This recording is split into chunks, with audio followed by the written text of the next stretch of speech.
Welcome back to the channel students. फिर से स्वागत है आप सभी का अपने यूट्यूब चैनल NH रहमान में। आज हम करने वाले हैं class 10th NCERT maths chapter number 5 AP यानी अर्थमेटिक प्रोग्रेशन का एक्सरसाइज 5.1 से क्वेश्चन नंबर 1।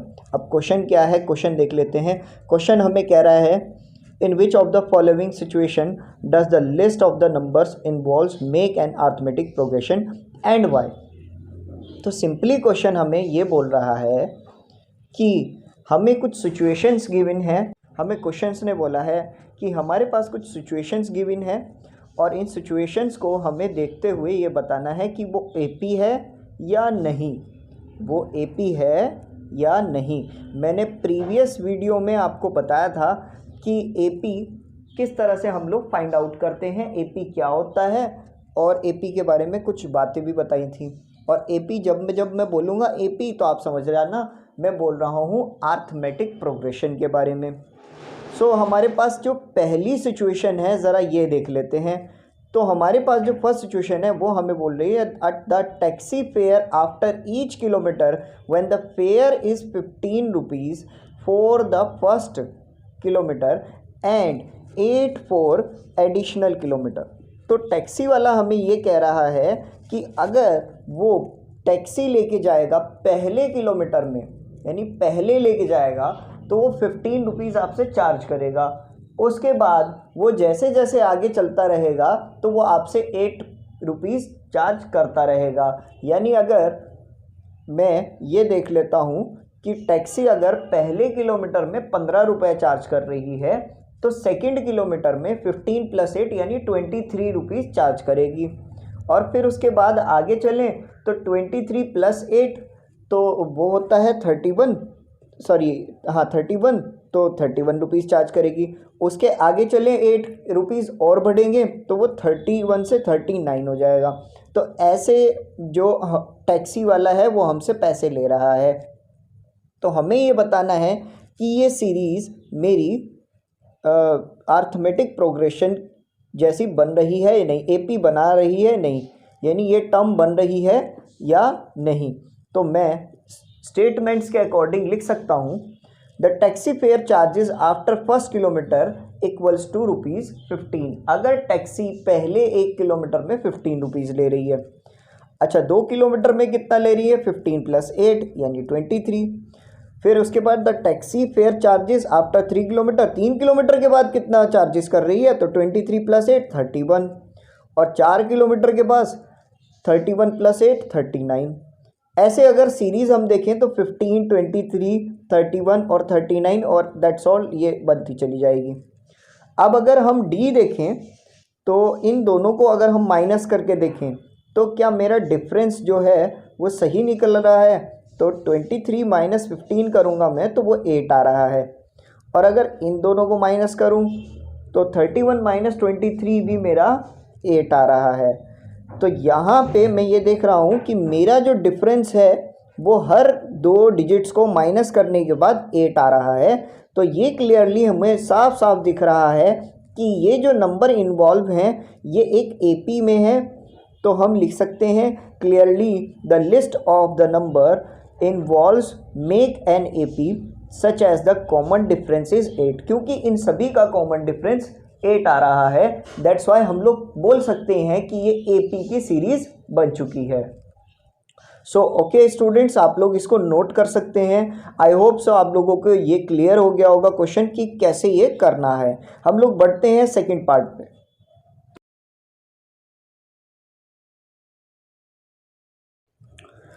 हमारे पास जो सेकंड सिचुएशन है वो थोड़ी सी अलग है।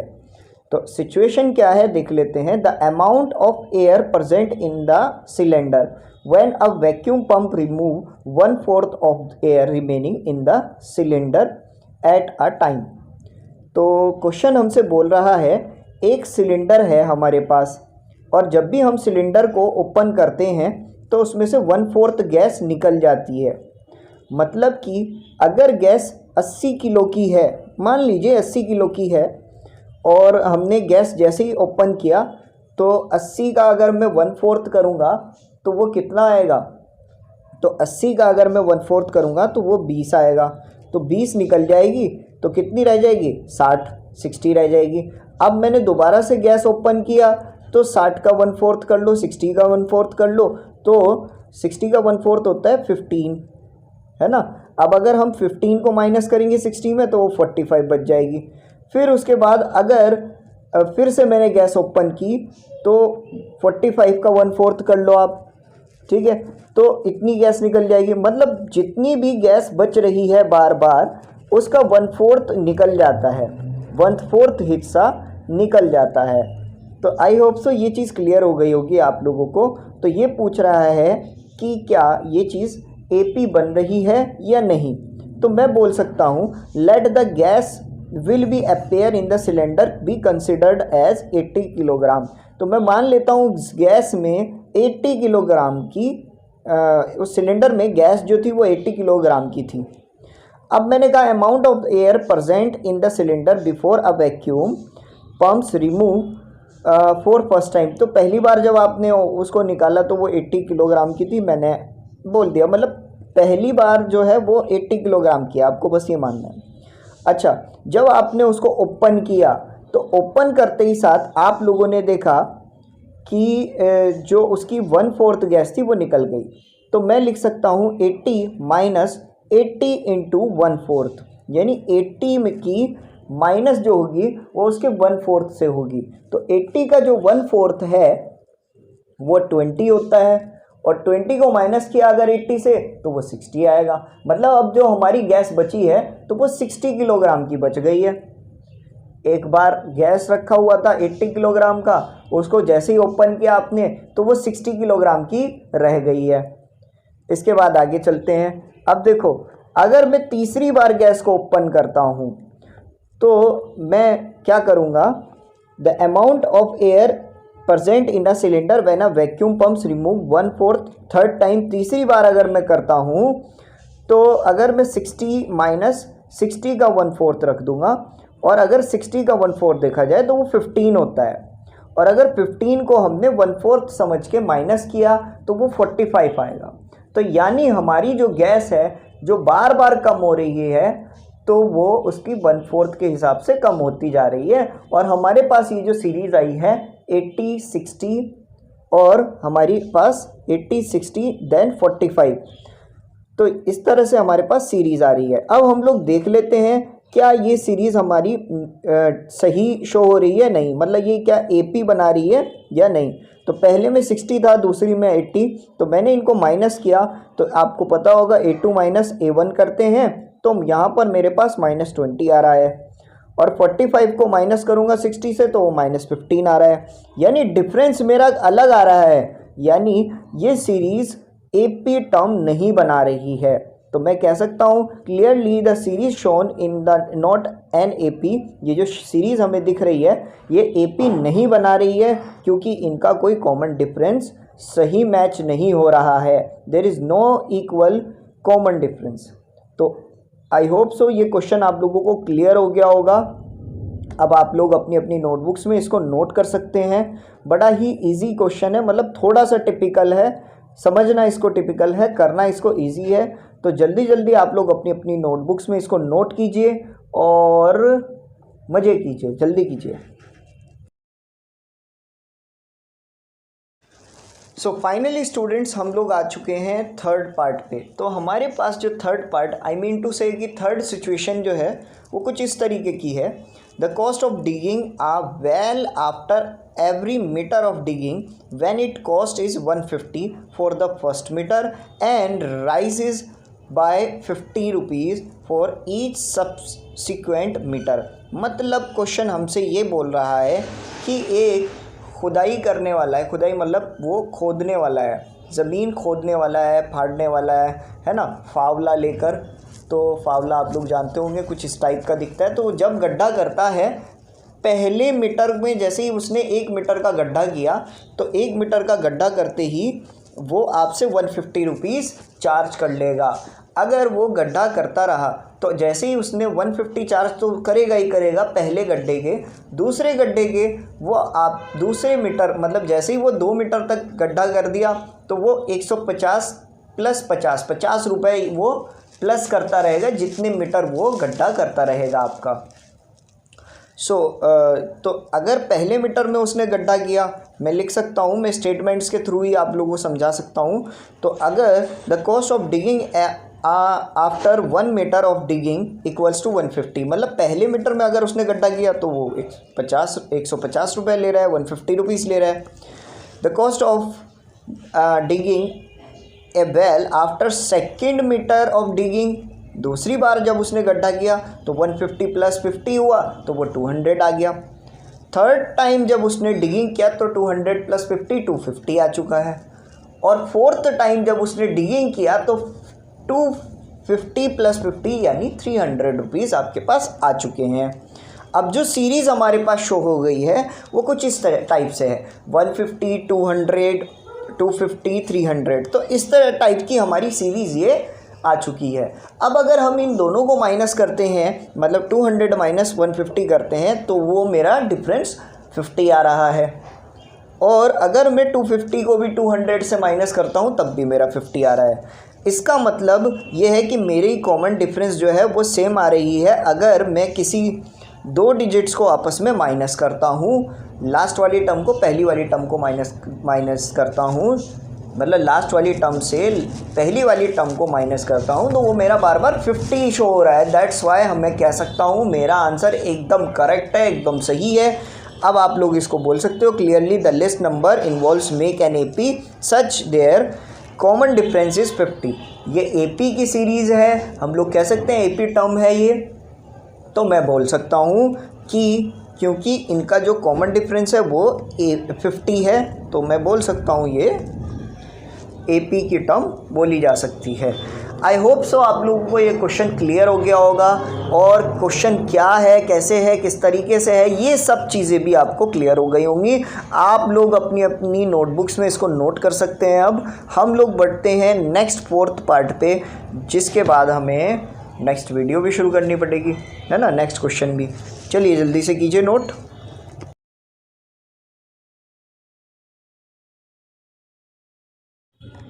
सो फाइनली स्टूडेंट्स हम लोग आ चुके हैं इसके 4th सिचुएशन में, और ये जो 4th सिचुएशन है ये थोड़ी सी डिफरेंट है।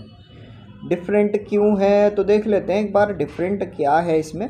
The amount of the money in the account every year when 10,000 deposited at compound interest at 8% per annum. I am sorry. तो आप लोग ये देख सकते हो कि क्वेश्चन हमसे ये बोल रहा है कि हर साल जो बैंक है वो आपको कुछ पैसा देती रहती है।